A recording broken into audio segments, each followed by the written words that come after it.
career. Each student graduates with a PTECH package, a set of industry-approved credentials, and most importantly, a job. Join us and support the future of Idaho's skilled workforce. So that's a good overview that in this design phase, we actually worked with a design firm in San Francisco. They do industrial design and also education design, but they do really nice jobs with pictures and videos. It tells a good story, so it's great to have those kind of resources. It tells the story very well. So essentially the parts of PTECH are, in 9th and 10th grade, instead of like in the Brooklyn model I talked about, that you're actually in a physical school, we start with some of the awareness.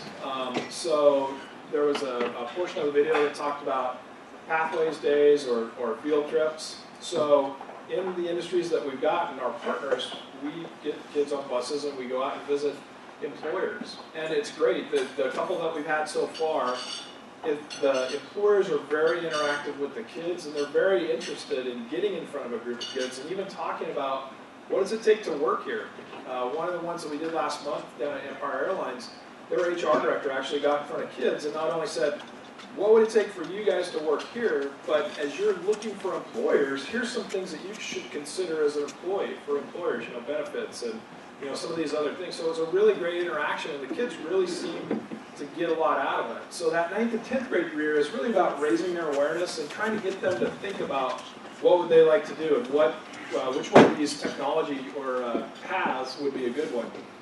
We then actually start in their junior year, the 11th and 12th grade year, where they start to take the dual enrollment college courses. So, in their school, through the Idaho Education Network that you might have read about in the paper, has some troubles right now, but it's still the way that all of our high schools in the state are connected for online course delivery. The kids can take these courses.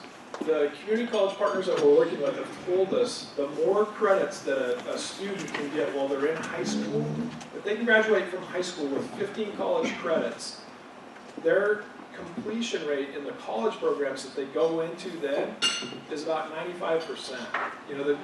From their perspective, the students feel like they've got an investment in their education, that they've got a head start, if you will, in that college career, that they're actually doing that. So that's an integral part of what we're doing with PTECH. Another thing that they start getting in that 11th and 12th grade year that then follows them onto the community college program is a remote coach. When we look at the experience of kids today in high school, a common thing that school districts have been forced to cut over the last 6 to 8 years with educational cutbacks in the state of Idaho is counseling. So career counseling, college counseling, it's not a teaching job, so it doesn't affect your student-to-teacher ratio, so as you get less money for the state, it's easier to cut those kind of positions, and almost every district in the state has had to do that. So it's really a gap that we face today. So at PTECH, we actually give them access to a remote coach. It's a firm out of Portland, San Francisco, and Nashville. They specifically work with colleges on coaching students to get better grades and to graduate from college, and they've got a very successful track record. So they've modified that slightly to work with high school, but then that coach stays with them from high school into college. Again, as we ask kids, would you be interested in this? Kids go, that's great because it's not my teacher and it's not my parent. It's kind of like this third party out there that'll help me set goals, make sure I'm achieving them, and then even feed information back to me like, why do I want to be in their aerospace industry? If that's important to me, then I need to make sure that I'm diligent, I work hard, and I complete my classes. And then as they're in post-secondary school, to work with our employers to get internships and job shadows, one of the biggest things, and I think as business people you might agree with, one of the challenges with students and new hires is soft skills sometimes, or it might be called grit, or there's different ways to describe it. But they're the things that I think, especially as being an Idaho kid, I always took for granted that we learned because, our model is sort of like you grow up on a farm or on the ranch or out in the woods, and you learn these soft skills through your life experience. Like when you're in high school, you learn how to solve problems, you learn how to communicate to people, you learn how to think, innovatively. You learn how to be a critical thinker. Things that you just learn by doing. And what employers are saying that they don't necessarily see the same level of those soft skills coming out. So We feel that by getting the students into the workplace as much as possible so that they become a little bit acculturated, so they can learn from seeing what the expectation is from, what someday may be their fellow employees. What's that level and standard, along with other things like the coaching that we can try to inject, if you will, into that education pipeline as they go along. So again, when they get to the interview, there's a significant difference over what the employer's seen before that. So the industries that we work with, we talked about aerospace, which was part of our original proposal from here. But because of future job growth projections that's needed in our state, healthcare is actually the biggest projected job growth industry that we have in the state and the country as well. And then high-tech or high-tech, technology. Technology jobs could be software, could be hardware, could be information technology.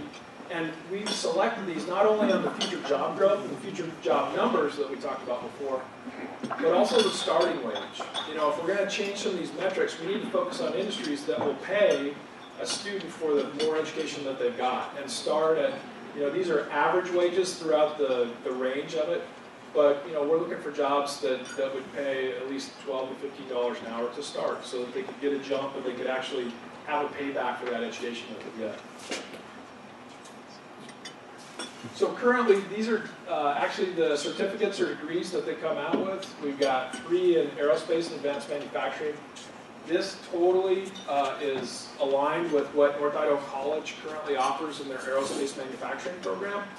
For instance, they're working on airframe mechanics certification that might be a better fit for a company like Quest. And so as they add that, we'd like to offer it as well.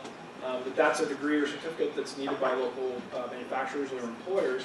In technology, currently we just have this IT, more of your help desk or cabling type of position, but we're working on adding software development. Software development is, as it was explained to us by a tech company, is that a 4-year degree, like in computer science, would be analogous to an architect that designs a house. The software developers, that could be a 2-year degree, would be more like the carpenters that actually physically build the house once it's been designed. And there's a big gap and a big need of technology companies today that are having to either recruit out of state or even taking some of their operations out of state because they can't have access to software developers, as an example. Healthcare, we've got some different health information type related jobs as electronic medical records kick in. That's going to be a greater need. Also medical assistants. Here locally, if you look at Kootenai Health as an example, Kootenai Health is the same as in Boise. They have St. Luke's and St. Alphonsus hospitals that have become very regional. And even the model that we're seeing here with Bonner General Health is that med school graduates that come out to be doctors and live in small towns in Idaho don't necessarily want to own their own firm. And so companies like Kootenai Health, Bonner General have been buying up some of those doctors' offices. And so usually where they might have an RN or a nurse that will work in the doctor's office, sometimes they're going to a medical assistant, which is a little bit different degree and certificate type of area, and that's a big need of medical assistants.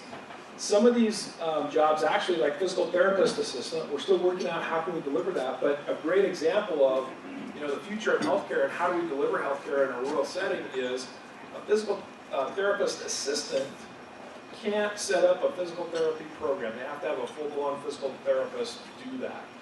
That physical therapist could be like in Coeur d'Alene, for instance, and through telemedicine in, say, St. Mary's, with an assistant that could be one of these 2-year programs, they could actually do physical therapy for a patient at the hospital in St. Mary's. That patient then gets to stay in their hometown. The family can support them. They don't have to travel to Coeur d'Alene to get that same level of health care.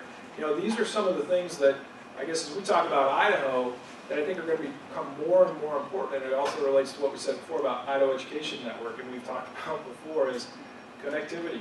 We have to be connected. If we don't have a connectivity, we can't deliver these programs that might actually allow our small towns to keep some of their citizens, and hopefully some of the jobs and their kids as well. So for our community college partners, right now all of the programs that we're delivering are with North Idaho College. They were a partner on the original request for proposal. Well, we're also, we have a memorandum of understanding now with CSI down in Twin Falls, and we're really close with CWI in Nampa.